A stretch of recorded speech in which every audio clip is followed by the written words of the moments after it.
सत साहिब जी, आप सुन रहे हैं जगत गुरु तत्वदर्शी संत रामपाल जी महाराज जी द्वारा लिखी गई पुस्तक मुक्ति बोध, पेज नंबर 67। कथा शंकर जी का मोहिनी स्त्री के रूप पर मोहित होना।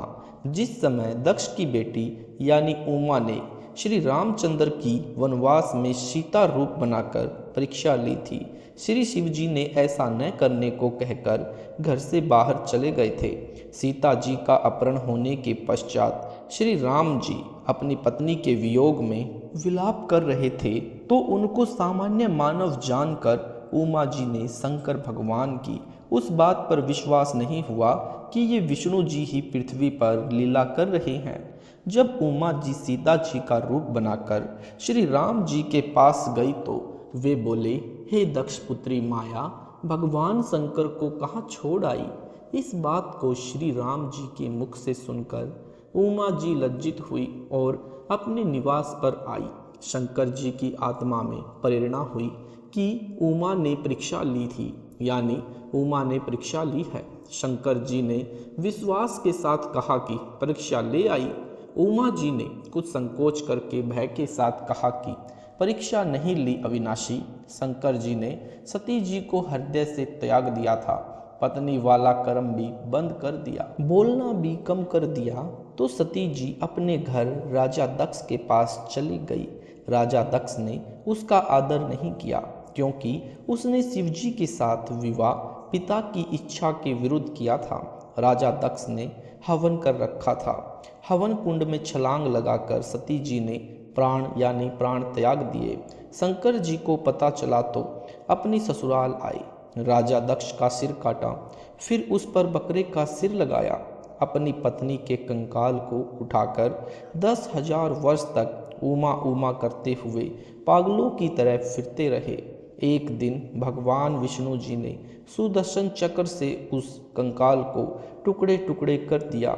जहाँ पर धड़ गिरा वहाँ पर वैष्णव देवी मंदिर बना, जहाँ पर आंखें गिरी वहाँ पर नैना देवी मंदिर बना, जहाँ पर जीभ गिरी वहाँ पर ज्वाला जी का मंदिर बना तथा पर्वत से अग्नि की लपट निकालने लगी। तब शंकर जी सचेत हुए तथा अपनी दुर्गति का कारण कामदेव को माना। कामदेव वश हो जाए तो न स्त्री की आवश्यकता हो न ऐसी परेशानी हो।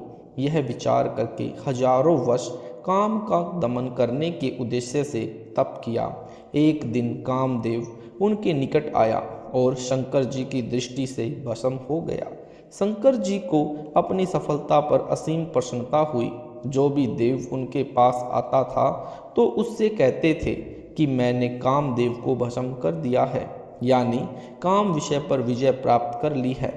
मैं कभी भी किसी सुंदरी से प्रभावित नहीं हो सकता। अन्य जो विवाह किए हुए हैं वे ऊपर से सुखी नजर आते हैं, अंदर से महादुखी रहते हैं। उनको सदा अपनी पत्नी की रखवाली, समय पर घर पर जाने या आने से डांटे खाना आदि आदि परेशानियां सदा बनी रहती हैं। मैंने यह दुख निकट से देखा है। अब न रहेगा बांस न बजेगी बांसुरी। काल ब्रह्म को चिंता बनी कि यदि सब इस प्रकार स्त्री से घृणा करेंगे तो संसार का अंत हो जाएगा। मेरे लिए 1,00,000 मानव का आहार कहाँ से आएगा। इस उद्देश्य से नारद जी को प्रेरित किया। एक दिन नारद मुनि जी आए। उनके सामने भी शिव जी ने अपनी कामदेव पर विजय की कथा सुनाई। नारद जी ने भगवान विष्णु को यथावत सुनाई। श्री विष्णु जी को काल ब्रह्म ने प्रेरणा की, भाई की परीक्षा करनी चाहिए कि ये कितने खरे हैं। काल ब्रह्म की प्रेरणा से एक दिन शिव जी विष्णु जी के घर के आंगन में आकर बैठ गए। सामने बहुत बड़ा फलदार वृक्षों का बाग था। भिन्न भिन्न प्रकार के फूल खिले थे। बसंत जैसा मौसम था। श्री विष्णु जी शिव जी के पास बैठ गए, कुशल मंगल जाना। फिर विष्णु जी ने पूछा, सुना है कि आपने काम पर विजय प्राप्त कर ली है। शिव जी बोले, हाँ, मैंने कामदेव का नाश कर दिया है। कुछ देर बाद शिव जी के मन में प्रेरणा हुई कि भगवान, मैंने सुना है कि सागर मंथन के समय आप जी ने मोहिनी रूप बनाकर राक्षसों को आकर्षित किया था। आप उस रूप में कैसे लग रहे थे, मैं देखना चाहता हूँ। पहले तो बहुत बार विष्णु जी ने मना किया, परंतु शिवजी के हट के सामने स्वीकार किया और कहा कि अभी यानी फिर कभी आना, आज मुझे किसी आवश्यक कार्य से कहीं जाना है। यह कहकर विष्णु जी अपने महल में चले गए। शिवजी ने कहा कि जब तक आप वह रूप नहीं दिखाओगे मैं भी जाने वाला नहीं हूँ। कुछ ही समय के बाद शिवजी की दृष्टि बाग के एक दूर वाले कोने में एक अप्सरा पर पड़ी जो सुंदरता का सूर्य थी। इधर उधर देखकर शिवजी उसकी ओर चल पड़े। ज्यों ज्यों निकट गए तो वह सुंदरी अधिक सुंदर लगने लगी और वह अर्धनग्न वस्त्र पहने थी।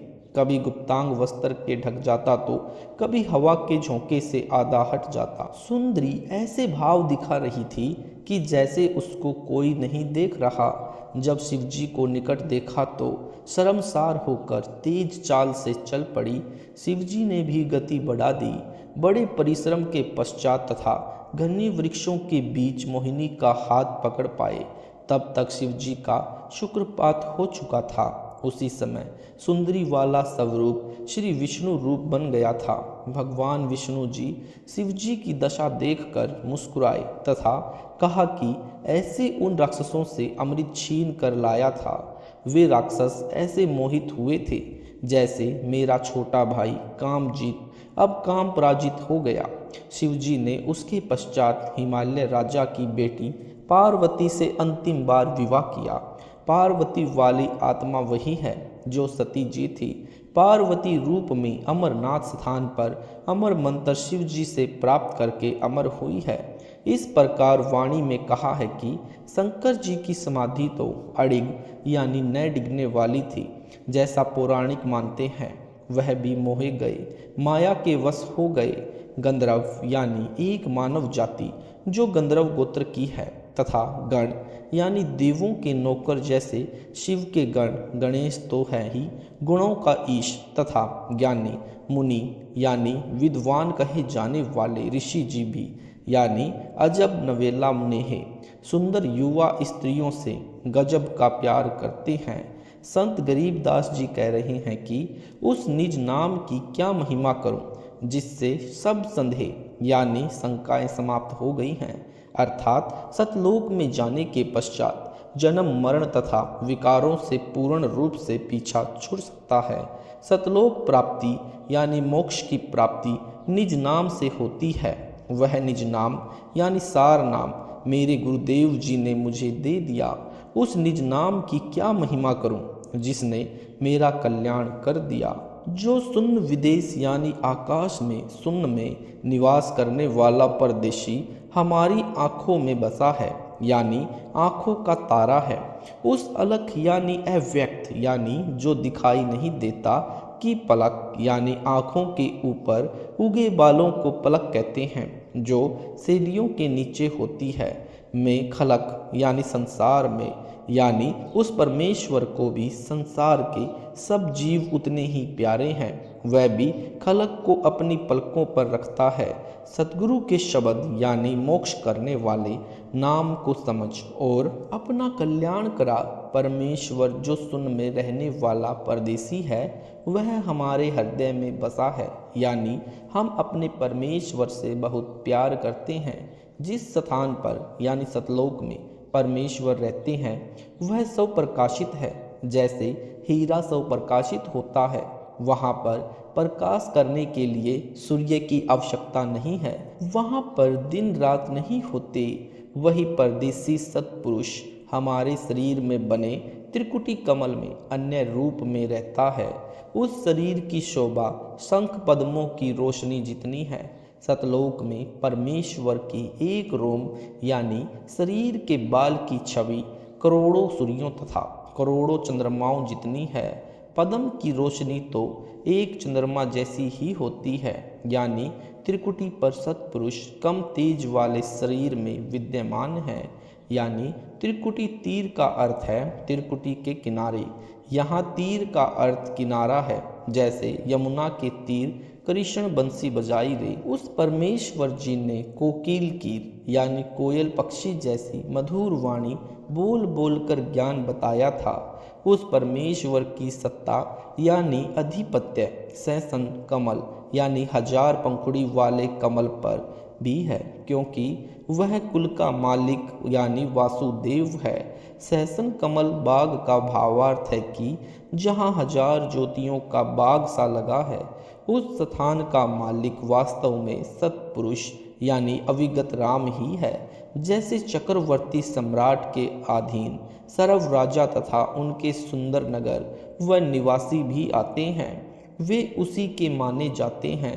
उस परमेश्वर को प्राप्त करने वाले नामों में एक सोहम नाम भी है। अन्य मंत्र भी हैं जिनको तरतीजन यानी क्रमवार यानी बारी बारी एक के बाद दूसरे ऐसे तरतीतरवार दिया जाता है। सोहम नाम के जाप में ध्यान लगना ही संतों की समाधि है। इसी में धुन यानी लगन लगाते हैं। इसको सहज समाधि कहते हैं। सत साहिब जी, अगर आपको वीडियो अच्छा लगा है तो वीडियो को ज़्यादा से ज़्यादा शेयर करें, लाइक करें, कमेंट करें और ऐसे ही नेक्स्ट पार्ट सुनने के लिए हमारे चैनल को सब्सक्राइब जरूर करें। सत साहिब जी।